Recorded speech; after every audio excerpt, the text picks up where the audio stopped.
আসসালামু আলাইকুম। আবার একটি নতুন স্মার্টফোন নিয়ে হাজির হলাম আপনাদের সামনে। আজকে যে স্মার্টফোনটি নিয়ে আপনাদের সাথে কথা বলবো সেটি হলো ZTE ব্লেড 40। এই ফোনটি বর্তমান মার্কেট মূল্য হলো 15,999 টাকা। এটি 15,999 টাকা দিয়ে কেন কিনবো? ফোনটি কিন্তু এই বাজেটে 50 মেগাপিক্সেল 1.8 অ্যাপারচারের ক্যামেরা দিচ্ছে এবং টাইপ সি পোর্ট দিচ্ছে এবং নয়েজ ক্যান্সেলেশন মাইক এবং ম্যাট ফিনিশের একটি ব্যাক প্যানেল দিচ্ছে। সো কথা না বাড়িয়ে চলুন আজকে আমরা ফোনটির আনবক্সিং করে ফেলি। ফোনটি আমাদের কাছে পাঠিয়েছে মেহেরপুর থেকে এসআর টেলিকম। ফোনটি যাদের প্রয়োজন তারা নিয়ে নিতে পারেন, নিচে লিঙ্ক এবং শপ অ্যাড্রেস দেওয়া আছে। বক্সটি ওপেন করে ফার্স্টে আমরা দেখতে পাবো একটি সিম এজেক্টর এবং কিছু প্রয়োজনীয় পেপারস, এবং তার সাথে আমরা পলির ভিতরে দেখতে পাচ্ছি দারুণ একটি পেপার দিয়ে দিয়েছে এবং তার সাথে একটি সিলিকন ব্যাক কভারটি দারুণ ছিল।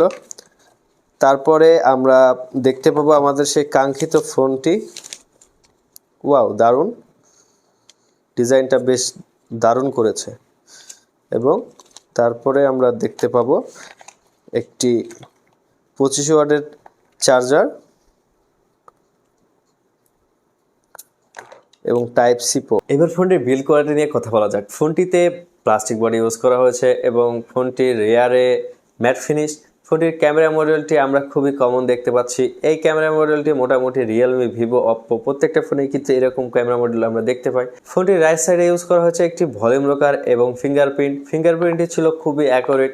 এই বাজেটে আমরা একটা সন্তুষ্টজনক ফিঙ্গারপ্রিন্ট পেয়েছি। ফোনটির লেফট সাইডে ইউজ করা হয়েছে সিম ট্রে এবং ফোনটির উপরের দিকে ইউজ করা হয়েছে একটি নয়েজ ক্যান্সেলেশন মাইক এবং নিচের দিকে ইউজ করা হয়েছে 3.5 mm একটি হেডফোন জ্যাক, একটি প্রাইমারি মাইক এবং টাইপ সি পোর্ট এবং স্পিকারটি ছিল মোটামুটি বেশ ভালোই। 16,000 টাকা বাজেটে আমরা স্পিকারটি ভালোই পেয়েছি। চলুন স্পিকার সাউন্ড কোয়ালিটিটা একটু চেক করে আসি।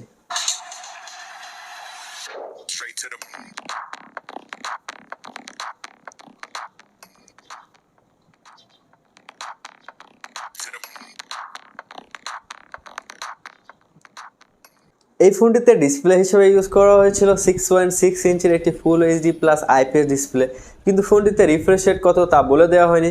তবে চেক করেছিলাম 60 হার্জের মতো রিফ্রেশ রেট ছিল। ফোনটির পিক্সেল ডেন্সিটি ছিল 400 পিপিআই এবং ফোনটি সানলাইটে বেশ ভালোভাবে ইউজ করতে পারছিলাম। ফোনটির টাচ রেসপন্স ছিল মোটামুটি ভালোই, গেমাররা সন্তুষ্ট থাকবেন।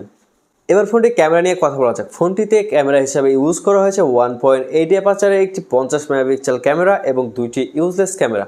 ফোনটির মেইন যে 1.8 অ্যাপারচারের 50 মেগাপিক্সেল ক্যামেরা ইউজ করা হয়েছে তার পিকচার কোয়ালিটি ছিল খুবই দারুণ এবং ফোনটির ফ্রন্ট ক্যামেরা হিসাবে ইউজ করা হয়েছিল একটি 8 মেগাপিক্সেলের ক্যামেরা। চলুন ফোনটির পারফরমেন্স নিয়ে কথা বলা যাক। ফোনটিতে প্রসেসর হিসেবে ইউজ করা হয়েছিল ইউনি SoC T616 একটি প্রসেসর এবং এই ফোনটিতে জিপিইউ হিসেবে ইউজ করা হয়েছিল মালি G57MC1। ফোনটি 6GB 128GB স্টোরেজে পেয়ে যাবেন। ফোনটির স্টোরেজ টাইপ ছিল ইউএফএস 2.2।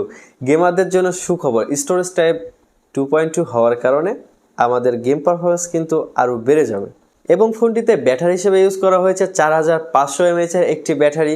আমার কাছে কিন্তু ব্যাটারিটা একটু কম মনে হয়েছে, কারণ 5000 mAh ব্যাটারি দিলে ভালো হতো। তবে এই রেঞ্জে অনেক কিছুই ভালো দিয়েছে, যে জায়গা থেকে ব্যাটারিটাই কস্ট কাটিং করেছে। এবং ফোনটির বক্সে 25 ওয়াটের একটি ফাস্ট চার্জার পেয়ে যাব। এই ছিল আজকের ভিডিও। সবাই ভালো থাকবেন, সুস্থ থাকবেন, চ্যানেলটিকে সাবস্ক্রাইব করবেন এবং ফলো করবেন। আল্লাহ হাফেজ।